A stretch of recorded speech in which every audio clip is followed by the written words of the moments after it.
Hello, everyone, and welcome back to the English podcast. Okay, let's dive in. Think about this. That moment. You're in an interview, maybe one you've really prepped for, and they hit you with something that sounds easy, like, tell me about yourself. And bam, your mind just goes completely blank. Does that sound familiar? Absolutely. It's almost a universal feeling, I think. Our source material today kicks off right there with that exact, slightly terrifying moment. Right. And we're going deep today into what someone learned from, well, let's call it a less than successful first job interview in English. But the point isn't the failure itself. No, not at all. The point is the learning. It's actually a really valuable experience that speaks volumes about communication, especially, when the pressure's on. So this isn't just one person's story of messing up. It's packed with insights for anyone, really, who wants to speak English more effectively, maybe particularly in those high-stakes situations. Yeah, that's the core of it. Our source is this personal account, and we're going to pull out the key lessons, the stuff you can actually use. Exactly. So the mission for this deep dive, let's figure out the common traps people fall into in English interviews, and, more importantly, how you can sidestep them.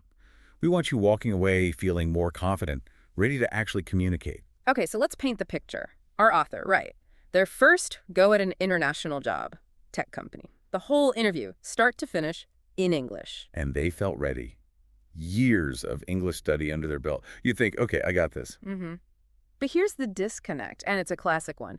The prep. It was all about writing out answers. Right, crafting these perfect sentences, Yeah. memorizing them. 2 solid weeks of it, not really focusing on, actual spontaneous talking. That assumption that written perfection just translates directly to smooth talking. It rarely works like that, does it? Not really, because an interview isn't a speech you give, it's a conversation, back and forth. Totally, and that moment of truth comes. The interviewer asks something like, so why this role? And the answer that came out, well, it really shows the panic, We're just grabbing for those memorized bits that don't quite fit. What was it? Something like, It was because, I want to work with people. Good team. Maybe tech also. oof. That maybe. You can just feel the uncertainty, the awkwardness. Yeah, the confidence just draining away. It's painful to read, but also so relatable.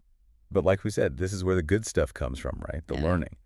The author looks back and pinpoints 3 big mistakes. And these are gold for anyone listening. First up. Getting hung up on perfect grammar. The textbook trap. Exactly.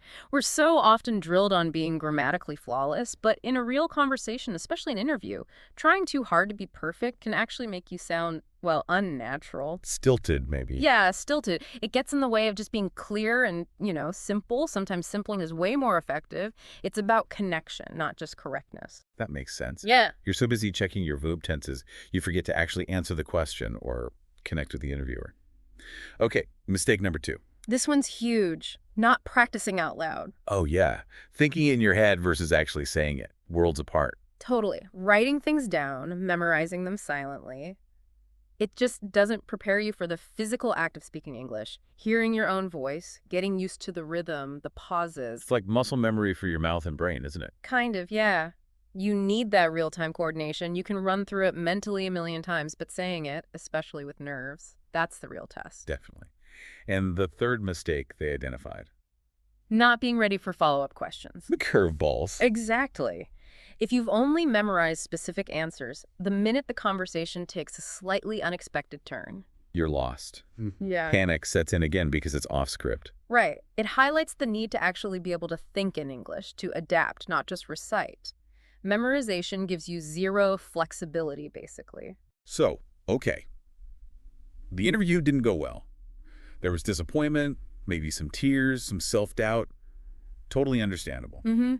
But then came the turning point, the decision. Okay, I messed up. Now, what can I learn from this?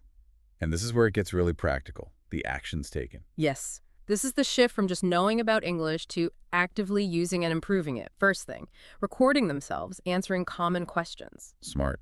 Forces you to actually hear what you sound like. The ums, the ahs, the awkward bits. Exactly. Confronting the reality of your spoken English. Then, joining speaking clubs. Getting that real-world practice.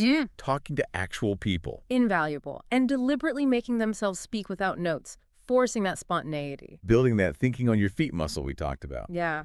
And crucially, changing the goal. It wasn't about sounding smart anymore. It was about being clear. Clear and just, real, authentic, connecting as a person, not performing. And the payoff. The next interview. Totally different story. Got the job, not because the English was suddenly flawless, she points out. But because the communication worked. There was a connection. That's the key takeaway, isn't it? It's about effective communication, building that rapport, not some impossible standard of perfection. Which leads us nicely into the practical advice for anyone listening who might have an English interview coming up. Okay, yeah. So if that's you, lean in here. First, big piece of advice, building on what we just discussed. Practice answering out loud. A lot. Repetition. Repetition. Why is that so crucial?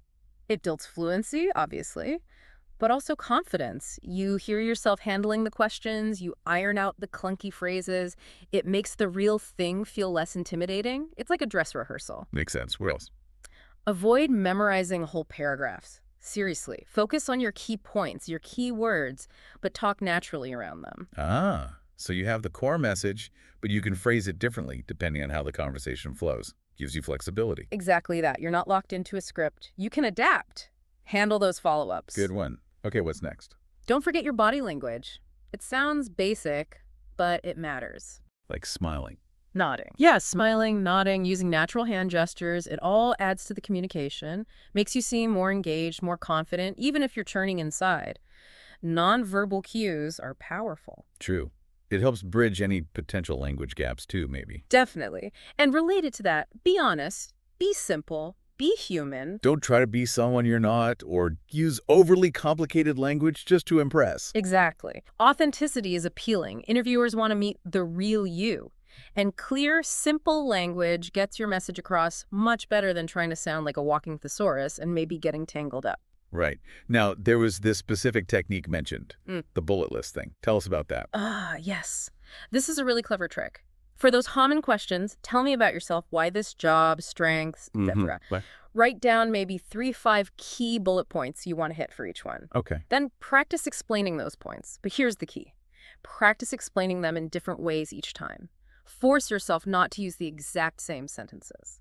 Oh, interesting. So you're not memorizing sentences, you're internalizing the ideas and practicing expressing them flexibly. Precisely. It builds mental agility in English. You get comfortable phrasing things on the fly because you've practiced variations. You truly understand the points. You don't just parrot them. That sounds incredibly useful. Yeah. It trains you to think dynamically. It really does. And all these mistakes and strategies, they kind of circle back to one core underlying issue the author realized was the biggest mistake. Which was? The fear of looking stupid, the fear of making mistakes. The classic language learner's paralysis. Totally. It holds so many people back. But realizing that making mistakes is not just normal, but actually essential for learning, that's freeing. It gives you permission to try, doesn't it? To stumble a bit without feeling like a complete failure. Exactly. It lets you take risks, speak more, and ultimately learn faster. You have to accept imperfection as part of the process. And you really see that shift in how the author eventually felt about that first dreaded question. Tell me about yourself. Yeah. It went from being a source of intense anxiety to, well, just another question. An opportunity even to show who they are now. It really brings it all together, doesn't it? That initial failure wasn't an ending. It was the start of some really valuable learning. Beautifully put. It just hammers home that point. Speaking, especially in interviews, it's about connection first. Perfection is, well, maybe not even the goal. So as you're listening, maybe think about that. Have you had moments like this? Felt that blank mind panic in an interview, or even just a high-pressure conversation? What part of this story hits home for you? And, the author mentioned potentially wanting a more step-by-step guide for interview prep. If that's something you listening would find helpful, maybe a deeper dive into crafting answers, handling specific question types. Yeah, definitely let us know. Your feedback really does guide where we go next with these discussions. Absolutely. But wrapping up today, the main thing to take away from this deep dive is probably this. Don't let the fear of imperfection hold you back. Focus on clear, authentic connection. Embrace the learning process, mistakes and all. And like our source says at the end, you've got this.